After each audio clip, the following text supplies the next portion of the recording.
Olá, obrigado pelo carinho da sua audiência. O Direto ao Ponto já está no ar, debatendo os principais assuntos que envolvem a sociedade.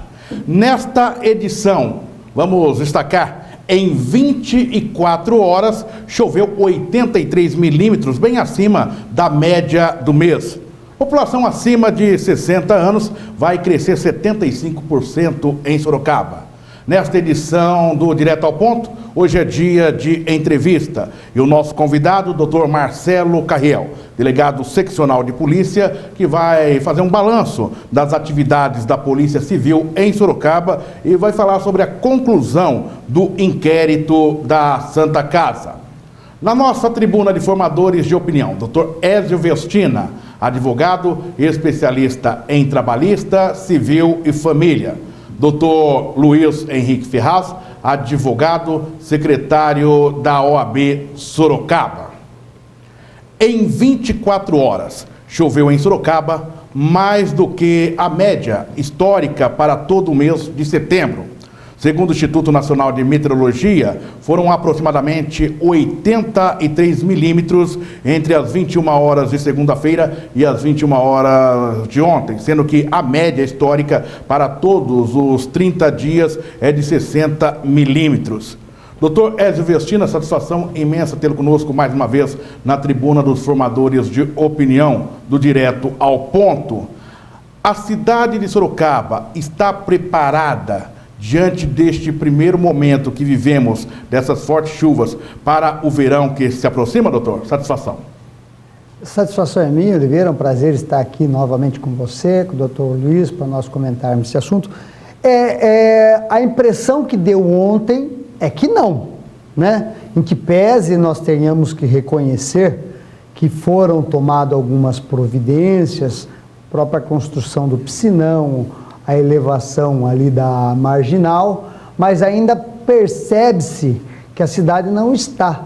E a última chuva que teve, o último momento chuvoso que a cidade vivenciou, nós tivemos a perda de uma vida humana aí, de um cidadão que foi levado pelas águas. Isso é muito preocupante, considerando que vai chegar aí ao período das chuvas, e a impressão que deu, a primeira chuva um pouco mais forte que nós tivemos, a cidade transbordou. Então eu acho que devíamos tomar esta chuva de ontem como lição e já tentar tomar algumas providências, limpar nossos bueiros, fazer coisas para que a cidade assimile melhor o período das chuvas. Doutor Luiz Henrique Ferraz, satisfação imensa tê-lo conosco na nossa tribuna mais uma vez. Se a cidade de Sorocaba, como coloca o doutor Ézio Vestina, não está preparada ainda para o momento mais crítico, por outro lado, quero crer, não sei se é a sua opinião, pelo menos eu visualizo que nós tivemos avanços nos últimos anos. Por exemplo, hoje pela manhã conversei com o coordenador da Defesa Civil de Sorocaba, em que o mesmo coloca que não tivemos aí, apesar dos problemas de inundações, nós não tivemos nenhuma vítima em relação dessas chuvas. Nós também, ou desabrigados. E em tempos passados, praticamente com uma chuva acima da média, nós teríamos interdição, como tivemos no passado não muito distante, das principais vias por vários dias na cidade. Alguma coisa foi feita ou ainda isso não representa a realidade daquilo que precisa em termos de estrutura para suportar esses momentos críticos na cidade de Sorocaba? É importante frisar, primeiramente, é uma satisfação, uma alegria e uma honra estar aqui com todos vocês. É importante frisar que nesse cenário todo, o prefeito municipal, Vitor Lippe, ele tirou famílias da área de risco. Isso foi um trabalho muito importante que nós temos que reconhecer, né? Tanto na região do Santo André, quanto ali propriamente no piscinão do Abaeté, aqui na Marginal também, na altura ali da Campos Sales. Então, houve um trabalho que foi importante de retirar essas pessoas. O que merece crítica é a questão da elevação, né, da Marginal, que não gastou-se aí aproximadamente 5 milhões e não resolveu. Embora choveu 83 milímetros e é um número expressivo, né? não pode ficar sujeito, né? Então a questão, a um temporal desse, uma chuva dessa, o trânsito não pode sofrer como sofreu ontem, que não foi dos piores. Nos próximos 2 dias está previsto, eu vi agora há pouco no Climatempo, mais 20 e 24 milímetros. Então vamos ter metade disso aí. O rio já está cheio, ele não abaixa de uma hora para outra, né? Tem todo um efeito cascata aí, né?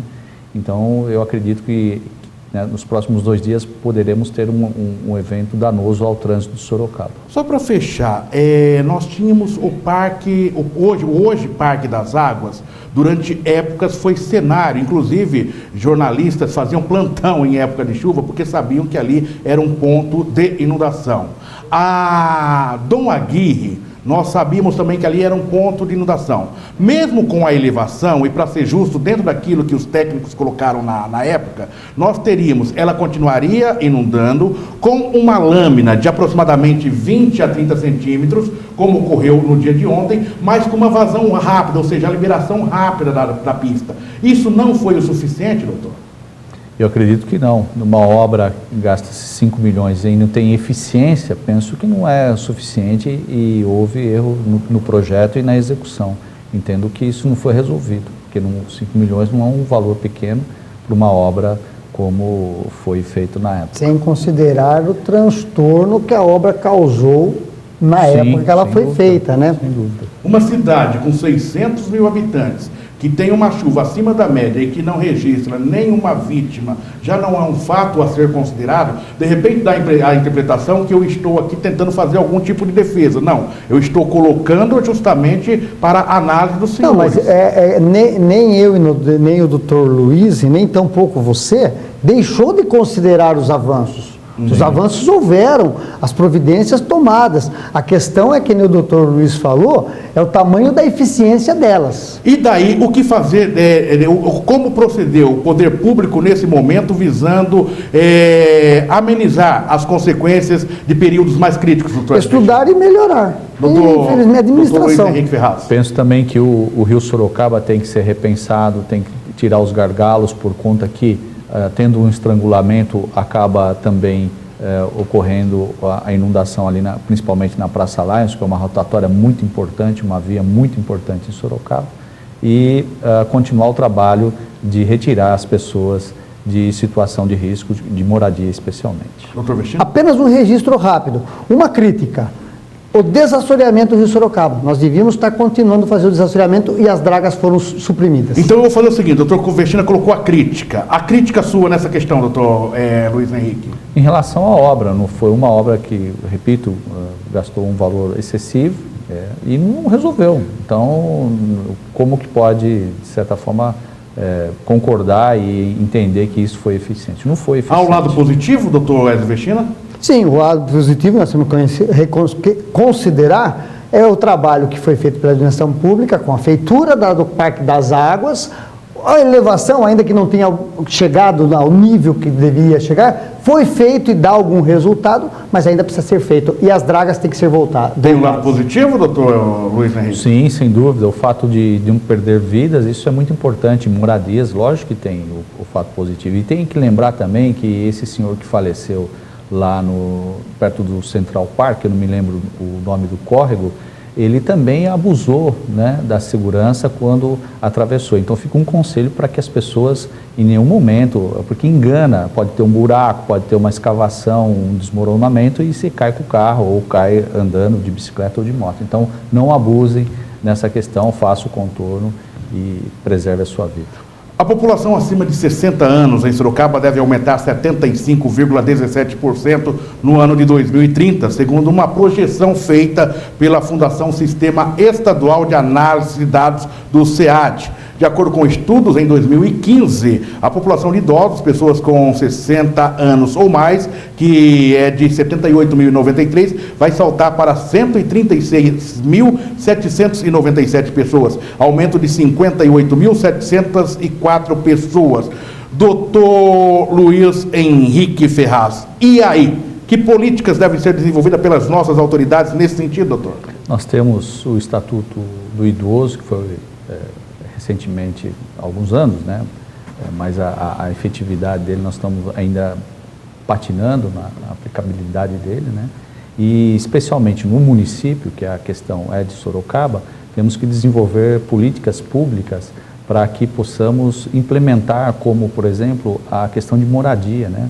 De um projeto do governo do estado em que falava da Vila Dignidade. Eu não sei, procuro ler, está me informando, conversando, e me parece que esse projeto até hoje não foi implementado. Sem previsão, né? Sem previsão, mas isso aí já fazem 3, 4 anos que foi anunciado. E também a questão de saúde, né? Porque é nessa fase da idade, da melhor idade, acima dos 60 anos, que os problemas de saúde, eles acometem as pessoas. Então é uma preocupação, temos que ter uma rede primária de atenção básica, as unidades básicas de saúde estarem preparadas para atender as doenças mais corriqueiras e também um hospital de qualidade que possa atender os níveis, as questões de complexidade, de maior complexidade, que essas pessoas acabam necessitando. Doutor Edson Vestina, daqui 15 anos vai dobrar a população, mas nossos idosos estão hoje circulando pelas ruas da cidade, pagando impostos e automaticamente contribuíram para o desenvolvimento da nossa cidade e do nosso país. O que fazer para os nossos idosos hoje? Hoje, como o doutor Luiz lembrou, já há que se pensar em políticas públicas para assimilar essas pessoas que estão envelhecendo. Já são velhas e estão envelhecendo também. Por exemplo, fazer ambientes onde eles possam. Agora, uma coisa que tem que ser pensada, Oliveira, é a questão de aproveitar essas pessoas mais idosas. Muito se pensa, até lá eles já morreram, doutor. Não, tem que por isso que eu estou falando. Aproveitar essas pessoas, a experiência dessas pessoas, para que elas tenham oportunidade de trabalho, elas possam trabalhar em que pese serem um pouco mais idosas. Muitas delas querem estar no mercado de trabalho e não têm oportunidade. Então, uma das políticas públicas que podia existir era exatamente um canal de possibilidade para aquelas pessoas de mais idades que quisessem se agregar ao mercado de trabalho, pudessem fazê-lo. Sem isso, nós vamos ter problema, que está nascendo menos gente, estão envelhecendo mais pessoas. Daqui a pouco, até a Previdência não vai fechar a conta.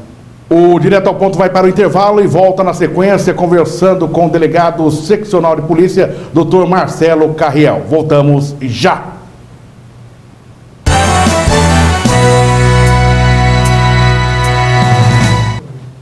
Artes gráficas, comunicação visual, brindes, banners, panfletos, cartões, talões e adesivos com impressão de qualidade e alta definição em cores. Acerte no alvo, sua gráfica é aqui.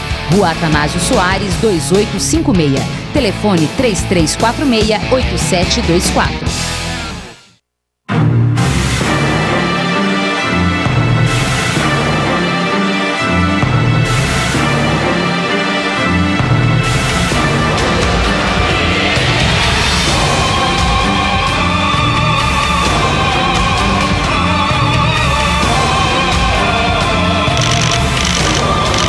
A lente é a força da câmera reflex digital.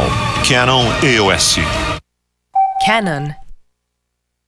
Mais do que segurança, a Atlantis te traz tranquilidade e a confiança que só uma empresa com credibilidade e tecnologia pode oferecer. Através do capital humano e da inovação tecnológica, entregamos as mais completas soluções de acordo com as suas necessidades, sejam elas em segurança patrimonial, pessoal ou em transporte de valores. Fale com a gente, conheça nossa estrutura e saiba mais o que podemos fazer por você.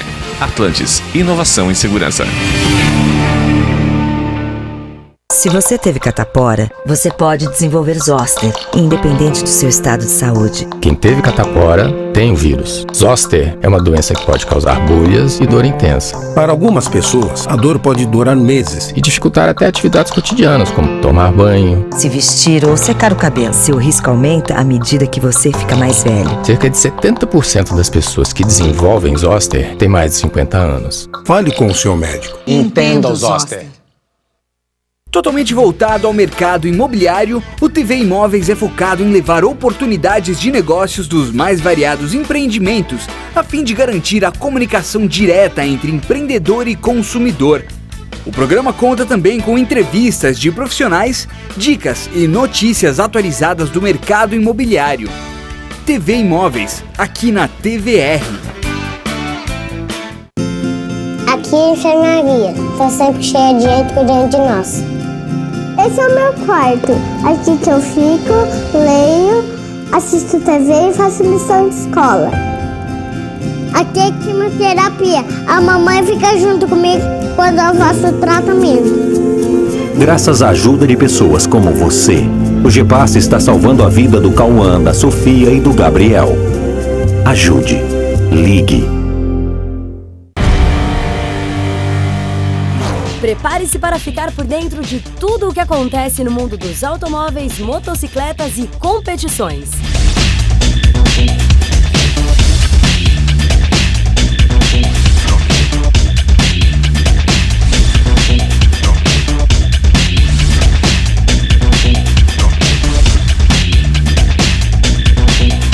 Automais, o seu programa de automóveis aqui na TVR.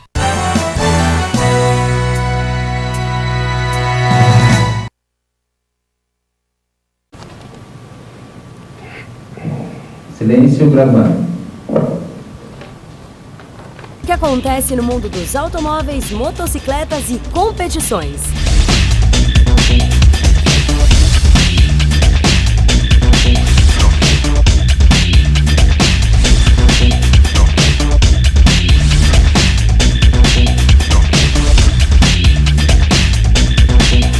Automais, o seu programa de automóveis aqui na TVR.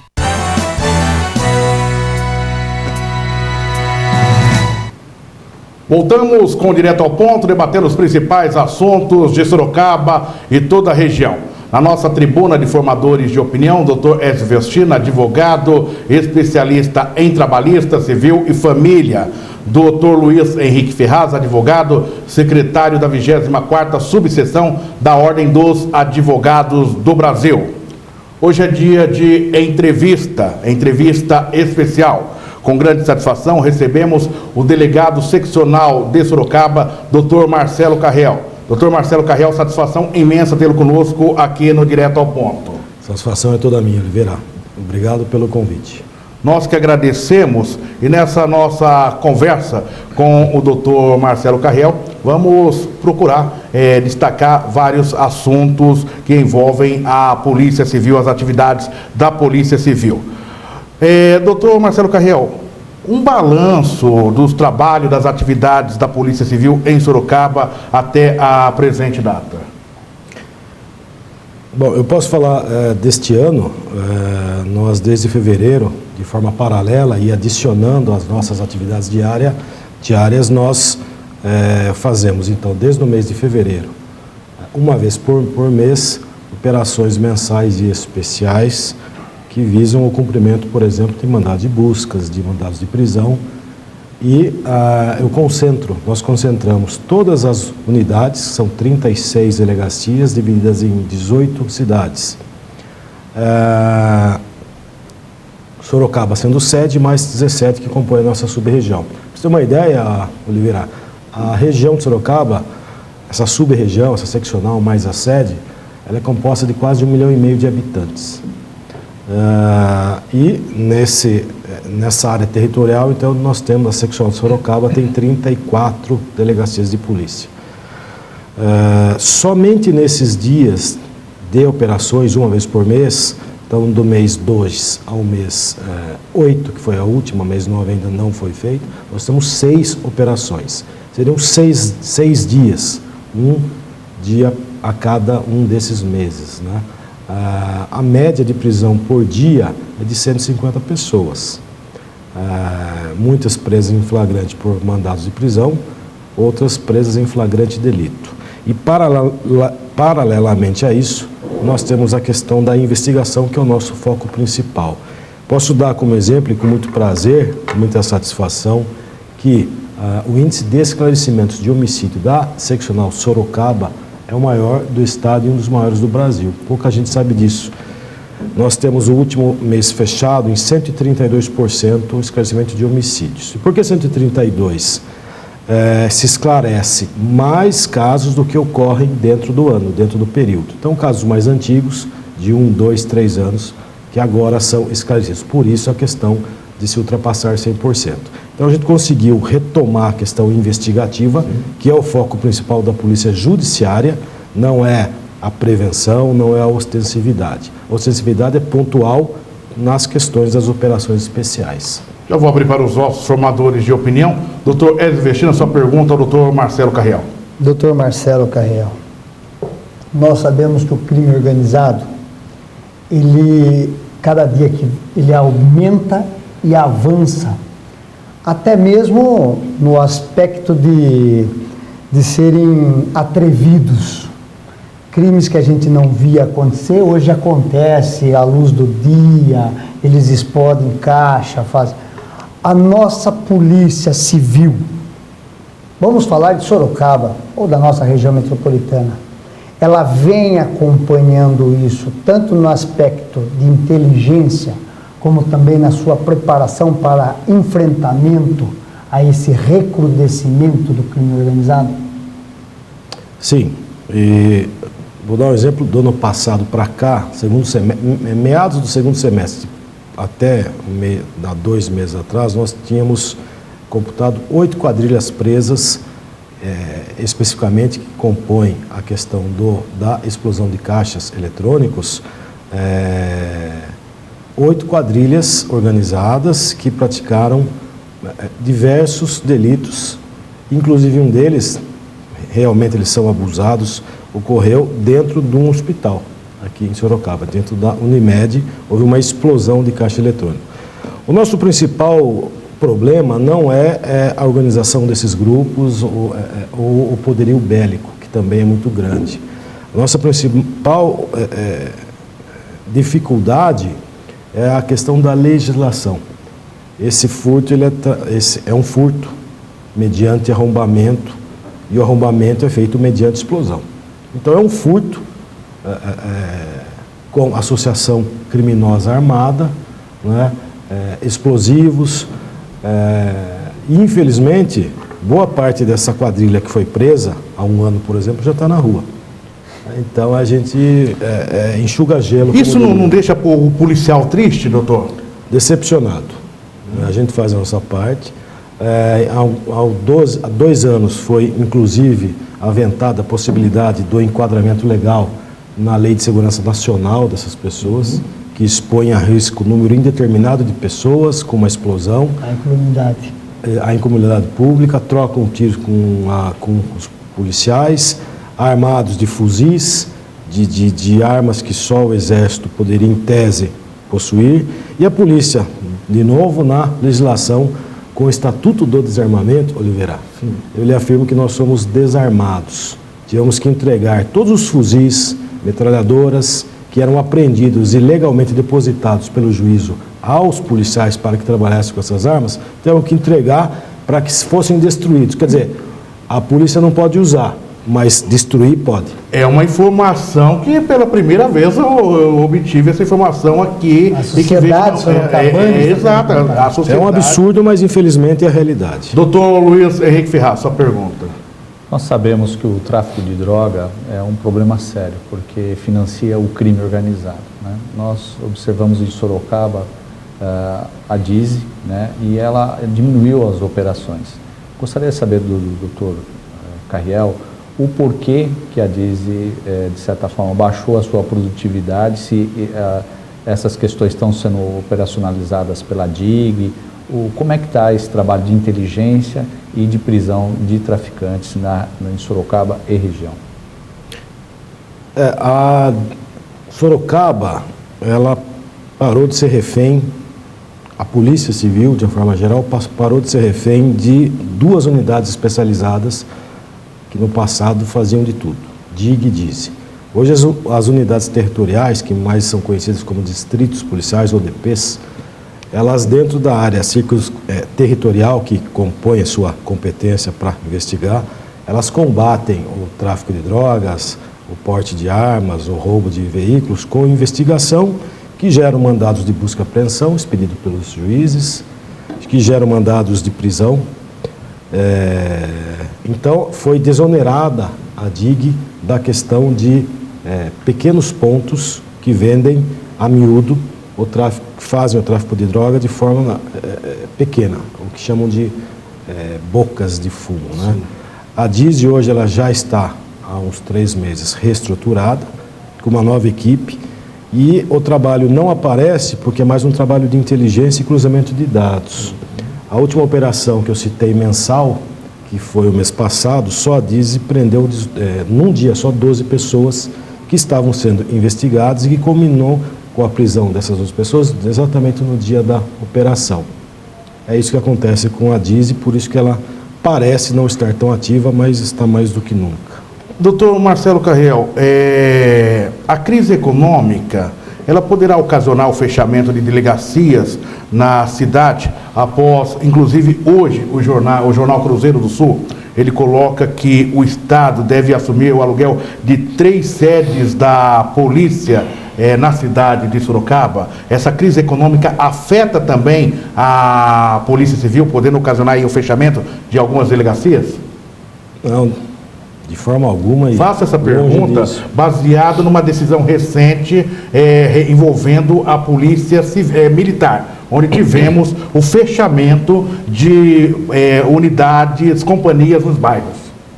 Não, veja bem, essas unidades, esses imóveis onde hoje estão instalados o 2º Distrito Policial, a DIG e a DISI, são os únicos 3 que restavam,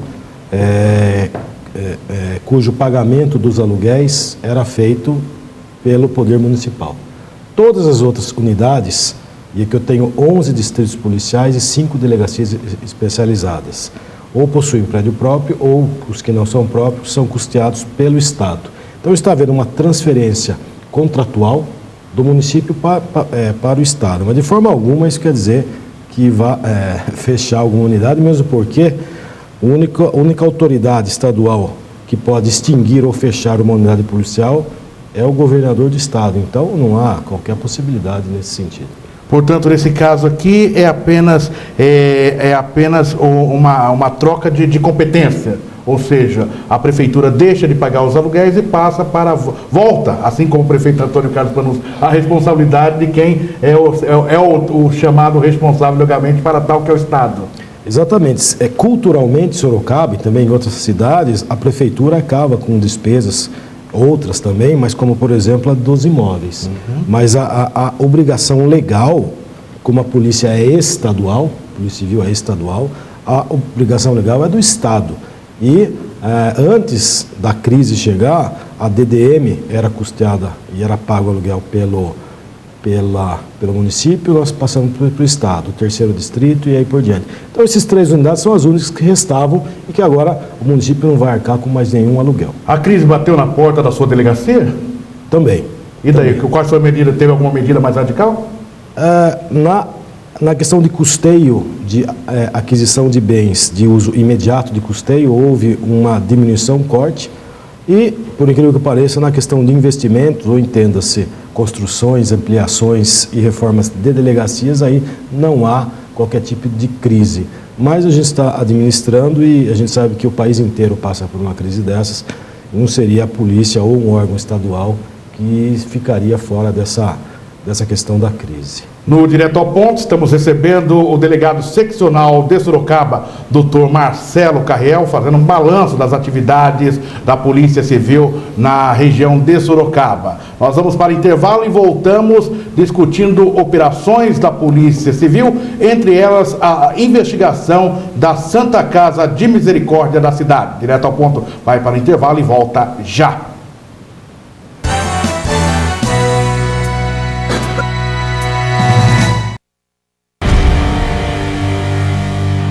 Prepare-se para ficar por dentro de tudo o que acontece no mundo dos automóveis, motocicletas e competições.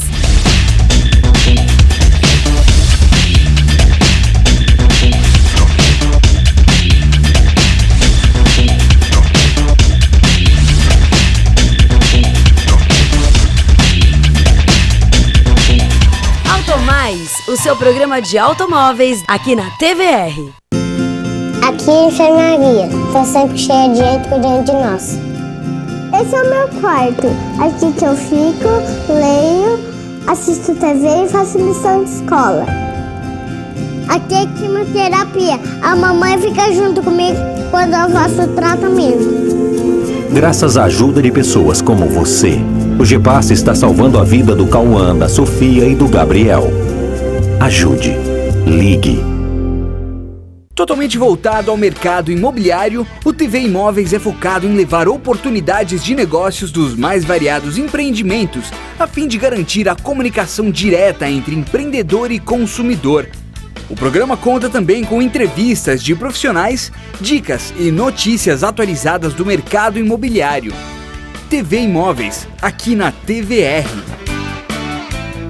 Se você teve catapora, você pode desenvolver zoster, independente do seu estado de saúde. Quem teve catapora tem o vírus. Zoster é uma doença que pode causar bolhas e dor intensa. Para algumas pessoas, a dor pode durar meses e dificultar até atividades cotidianas, como tomar banho, se vestir ou secar o cabelo. Seu risco aumenta à medida que você fica mais velho. Cerca de 70% das pessoas que desenvolvem zoster têm mais de 50 anos. Fale com o seu médico. Entenda o zoster.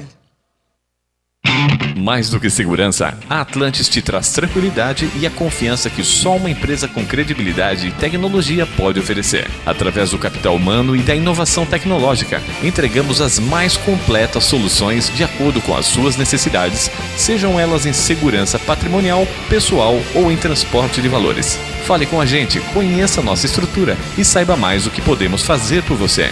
Atlantis, inovação e segurança.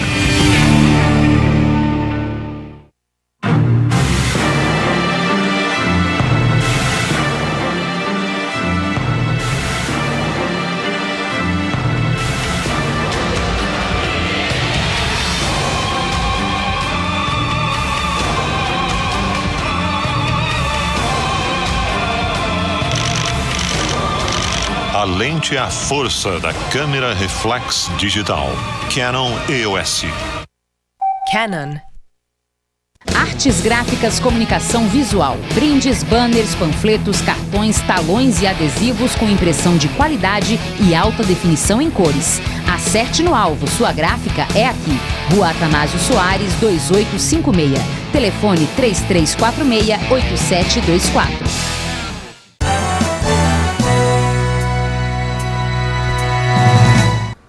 Direto ao ponto, de volta debatendo os principais assuntos de Sorocaba e região. Conosco, nessa edição do Direto ao Ponto, Dr. Marcelo Carriel, delegado seccional de polícia. Na nossa tribuna de formadores de opinião, Dr. Ézio Vestino, advogado especialista em trabalhista, civil e família. Dr. Luiz Henrique Ferraz, advogado secretário da 24ª Subseção da Ordem dos Advogados do Brasil. Começo com o doutor Luiz Henrique Ferraz. Sua pergunta, doutor Luiz Henrique. Doutor Marcelo Carriel, nós observamos aí nos meses que antecederam setembro a questão dos falsos médicos. Isso é muito preocupante. A polícia atuou bem, né? Fez prisões, apreensões de documentos, computadores, documentos em prefeituras. Eu gostaria que o senhor fizesse um balanço que me parece que em outra região também está enfrentando o mesmo problema. E houve uma reunião de cúpula aí dos delegados passando informação. Como é que está essa questão dos falsos médicos? As investigações vão ser ampliadas? Eu gostaria que o senhor fizesse um balanço dessa questão. Já são, desde o início até agora, são 8 pessoas presas entre falsos médicos. Nós chamamos de falsos médicos porque todos são efetivamente formados, porém em outro país. Porém, só que esse curso de medicina que é concluído em outro país não é aceito no Brasil.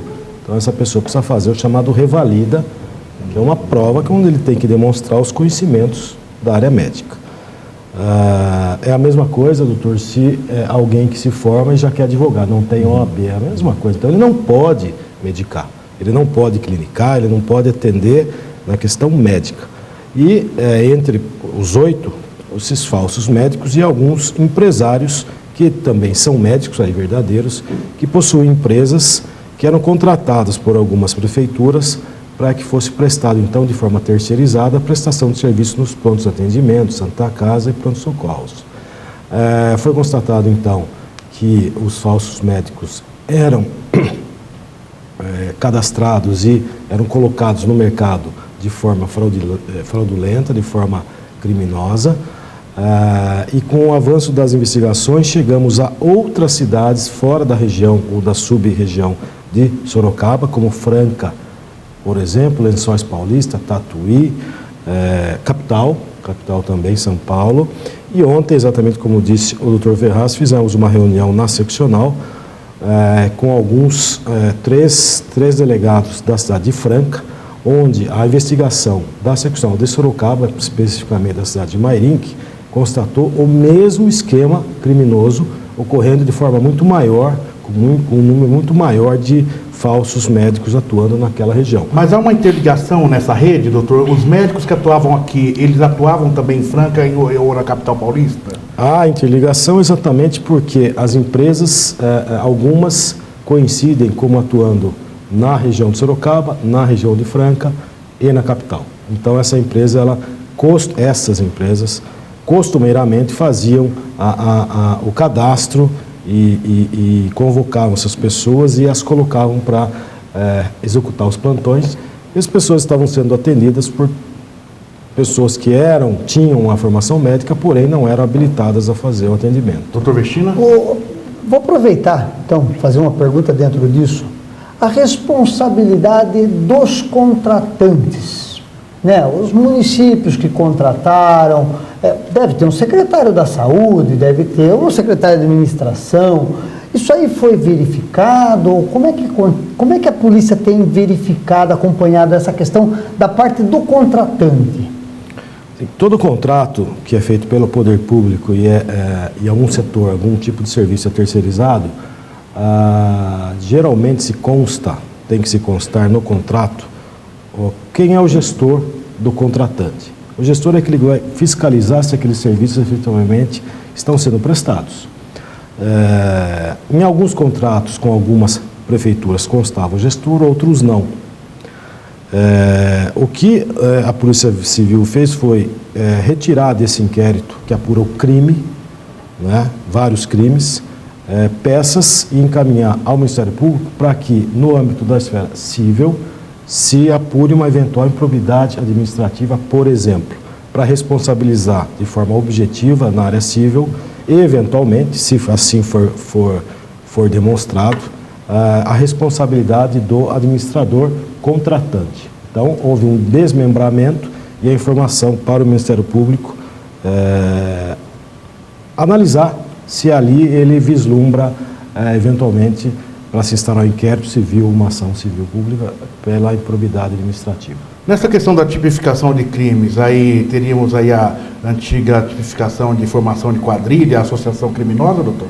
Sim, a antiga quadrilha, hoje a associação criminosa desarmada, porque existe armada também, falsidade ideológica e ainda uma questão muito complicada, muito complexa, muito delicada, que é a questão de mais de 40 óbitos posteriormente que foram constatados, ainda não há essa comprovação, mas que foram anteriormente ao óbito, obviamente, as pessoas que vieram a falecer foram atendidas, removidas e encaminhadas pelos falsos médicos. Prazo para a conclusão desse inquérito? O primeiro já está encerrado, o segundo acredito que mais uns 30 dias. O primeiro apurou os falsos médicos, o segundo apura a questão das empresas. A Polícia Civil apresentou a conclusão do primeiro inquérito policial que apurou as irregularidades na Santa Casa de Sorocaba. 4 pessoas foram indiciadas por crime de associação criminosa, falsidade ideológica e peculato. O Fácia Bens, na coletiva que foi realizada na semana passada, que aconteceu na delegacia, foi apresentado o nome dos indiciados, ou seja, José Antônio Fácia Bem, ex-provedor da Santa Casa, Selma Durão, gerente de convênios, Mirelia Adélia Oliveira, auxiliar de gerência do órgão, e Lígia Maria César, ou Cesare Riso, encarregada do ambulatório de oncologia. Doutor, em linhas gerais, como se deu esse processo, essa investigação, e como foi dividido esse processo?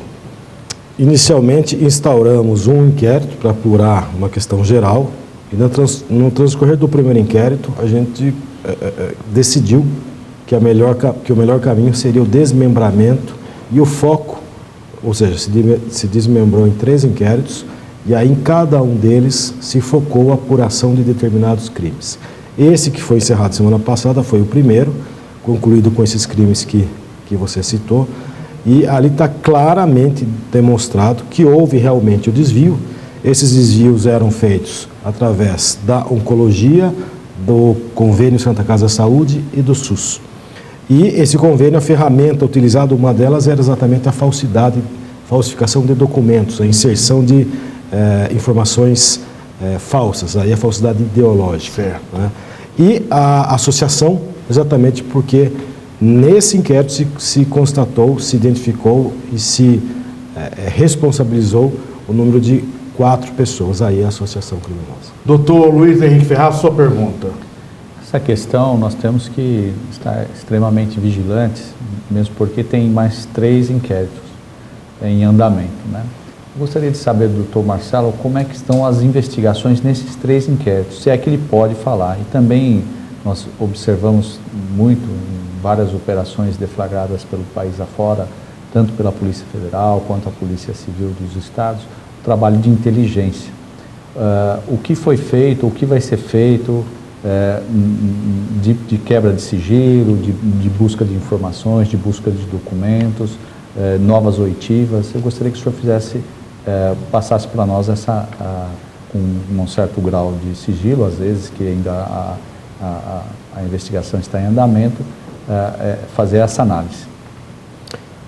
Com o encerramento desse primeiro inquérito, os outros 3 estão de forma concomitante sendo encaminhados, pessoas sendo ouvidas nos 3. Vou dar um exemplo de um deles, que apura inclusive agora sim a questão da lavagem de dinheiro, questão de movimentações anormais bancárias, questão de aquisição de bens de forma sem origem, né, cujo valor que foi usado para efetuar o pagamento, por exemplo, ou aquisição não tem origem. Usamos algumas ferramentas processuais que a autoridade policial possui por prerrogativa, como por exemplo o acesso ao COAF, para exatamente constatar alguma eventualidade de questões bancárias que saem daquela média histórica da conta corrente dos investigados, questão de bens e o próximo passo, então, um deles, em tese, seria realmente, como disse o doutor Ferraz, para se verificar e se cruzar essas informações, a quebra do sigilo, tanto bancário quanto fiscal. Mas os 3 caminham de forma conjunta, os 3 inquéritos. Doutor Vechina, sua pergunta? Doutor Marcelo, nós estamos acompanhando aí em nível nacional a Operação Lava Jato. E há pouco nós tivemos um almirante, que até teve certa ligação com o Sorocaba, o Almirante Otto, foi preso aí por conta de alguma coisa em torno de 4 milhões. Aí na Santa Casa nós chegamos a falar em cifras de 40 milhões. Seria possível, fazendo um paralelo de similitude, chegar a pedir a prisão de algum desses envolvidos? A polícia poderia sugerir à justiça, ou a própria partindo da justiça, alguma coisa nesse sentido? Tecnicamente, nós temos dois tipos de prisões cautelares, a prisão temporária e a prisão preventiva. A prisão temporária é feita para a investigação, é uma prisão do delegado de polícia, ele solicita e se o juiz assim entender, ele decreta por 5 dias, se for crime considerado hediondo, 30, ou equiparado a hediondo. Muito bem, e a preventiva, na conclusão do inquérito, o delegado, então, dentro do relatório final do inquérito, ele pode representar para o juiz para que ele decrete ou não, dependendo dessa análise. Questão, tecnicamente falando, nesse caso, por exemplo, da Santa Casa, tecnicamente não cabe prisão preventiva. Os investigados, indiciados, têm residência fixa, compareceram a todos os atos do inquérito, não fizeram qualquer tipo de intimidação ou tentativa disso com eventuais testemunhas contrárias a eles e, em momento algum, demonstraram que, por exemplo, iam fugir do país. Então, nós não fazemos nada midiático. Alguns até criticaram essa questão da falta de uma pedido de prisão, por exemplo, mas nós não estamos aqui para contentar um ou outro. A gente está aqui, o inquérito policial é muito simples, ele busca a verdade real. Correto. Ele inclui ou exclui a pessoa de uma responsabilização criminal, é isso que ocorreu. Se alguém acha que deve pedir a prisão, Se assim puder, se assim for possível o processamento aqui, eu faço. A Polícia Civil não fez porque não achou cabível. Doutor Marcelo Carriel, de forma objetiva aqui, só para a gente só concluir, algum agente público poderá ser indiciado nos próximos inquéritos? Caminha para isso? Eventualmente, a participação de algum agente público que tem alguma vinculação com as fraudes que ocorreram na Santa Casa, sim. A conclusão do inquérito? Não posso determinar uma fase, porque é um inquérito complicado e complexo. Foi um prazer tê-lo conosco aqui no Direto ao Ponto, doutor Marcelo Carriel. Agradecemos mais uma vez por prestar esses esclarecimentos aos nossos telespectadores. Muito obrigado. Eu que agradeço, obrigado. Na nossa tribuna de formadores de opinião, doutor Ézio Vestina, advogado, especialista em trabalhista, civil e família, doutor Luiz Henrique Ferraz, advogado, secretário da OAB Sorocaba. Obrigado pelo carinho da sua audiência. Até a próxima edição do Direto ao Ponto. Até lá.